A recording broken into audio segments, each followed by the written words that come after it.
Hi, everyone. It's Mrs. Burdick, the reading coach. Glad to come to you live today. This is our first time to do this, so bear with us. Want to especially welcome our pageant patriots. We miss seeing you every day at school, but hope that everyone is doing great. Also want to give out a shout to Silas and Everett. Hey, guys. Today, I want to share a couple of story selections with you. One is If You Take a Mouse to School by Laura Numeroff. Now, if you've already been following along on the Pageant Coaches YouTube page, I have already shared a couple of circle stories from Laura Numeroff. I shared If You Give a Mouse a Brownie and If You Give a Dog a Donut. And behind me, I have this chart because we talked about in those videos how these particular books are circle stories. They start and end in the same location.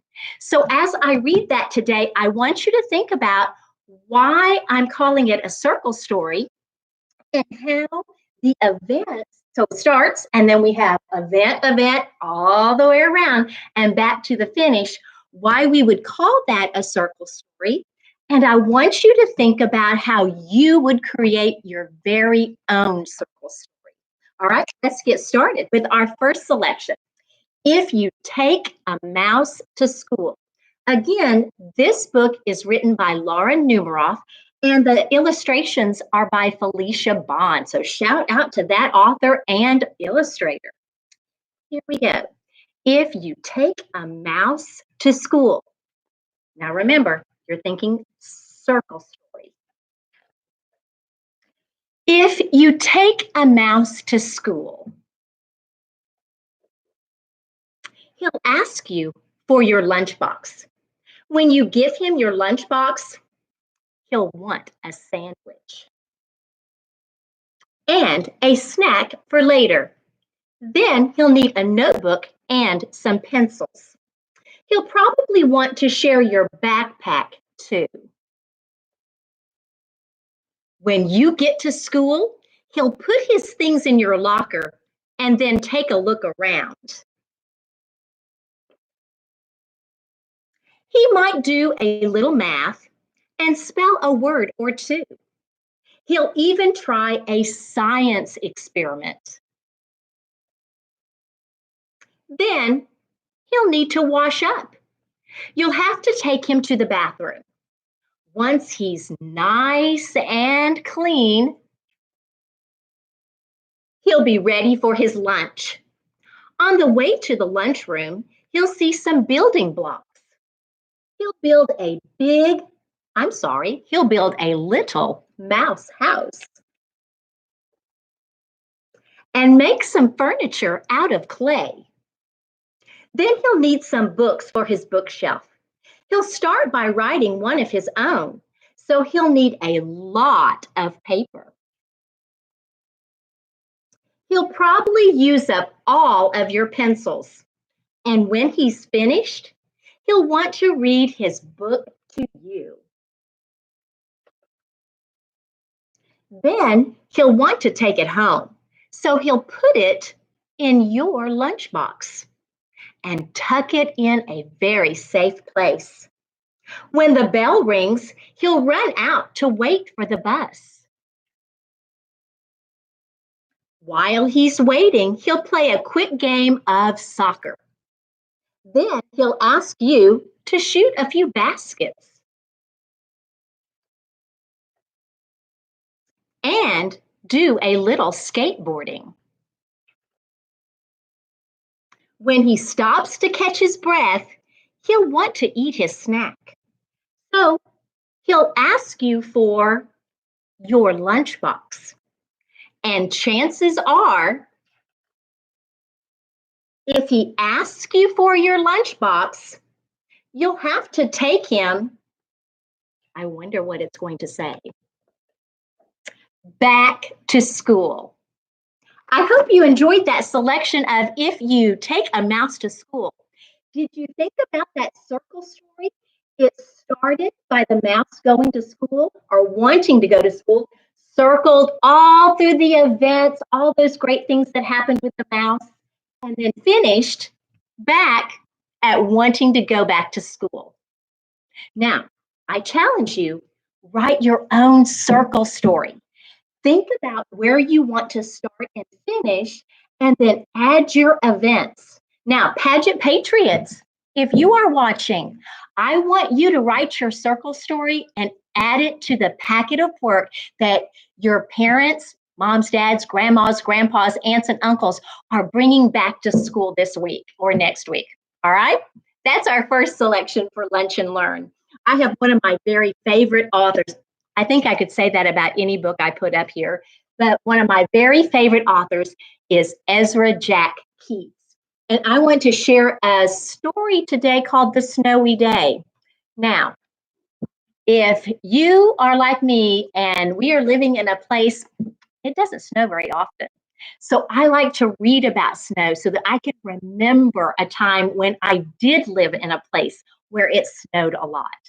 So let's get right to it. The Snowy Day by Ezra Jack Keats. Now, as I read this one, it is not a circle story. I want you to think if this particular organization could help you. If I think about somebody, who is it about? What did they want?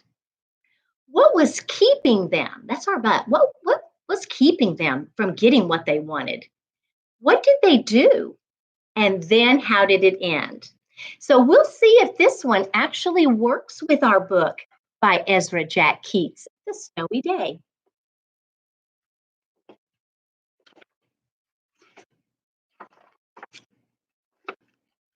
One winter morning, Peter woke up and looked out the window.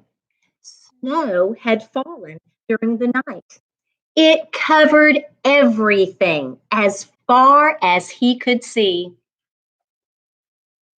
After breakfast, he put on his snowsuit and ran outside. The snow was piled up very high along the street to make a path for walking. Crunch, crunch, crunch. His feet sank into the snow. He walked with his toes pointing out like this, and he walked with his toes pointing in like that.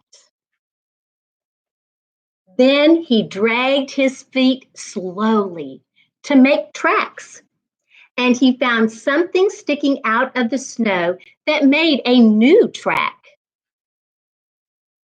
It was a stick that was just right for smacking a snow-covered tree. I wonder what will happen when he smacks that tree with a stick.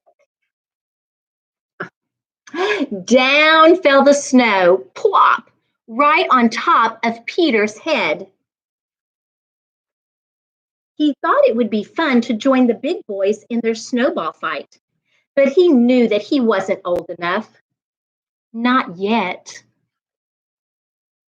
So he made a smiling snowman, and he made angels. He pretended he was a mountain climber. He climbed up a great, big, tall, heaping mountain of snow and slid all the way down. He picked up a handful of snow and another and still another. He packed it round and firm and put the snowball in his pocket for tomorrow. Then he went into his warm house. He told his mother all about his adventures while she took off his wet socks. And he thought and thought and thought about them. Before he got into bed, he looked in his pocket. His pocket was empty. The snowball wasn't there, and he felt very sad.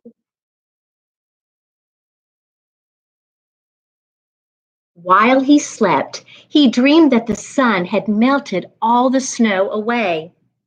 But when he woke up, his dream was gone. The snow was still everywhere. New snow was falling. After breakfast, he called to his friend from across the hall, and they went outside together into the deep, deep snow.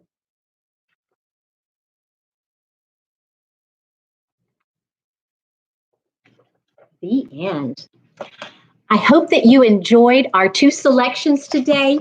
If you take a mouse to school, the circle story. And I hope you also enjoyed our selection, the snowy day. And I want you to think about the snowy day. Was there a point that I could do somebody wanted, but so then to write a summary about what happened in the snowy day? Boys and girls, I'm so glad that you joined me today for our Lunch and Learn. Today, we shared the two stories and talked about a circle story and a quick little organizer. Join me again next week for Lunch and Learn with Mrs. Burdick. And remember to watch the videos that are already posted on Paget Coaches Corner. Have a great rest of the day, and I'll see you guys later. It's Mrs. Burdick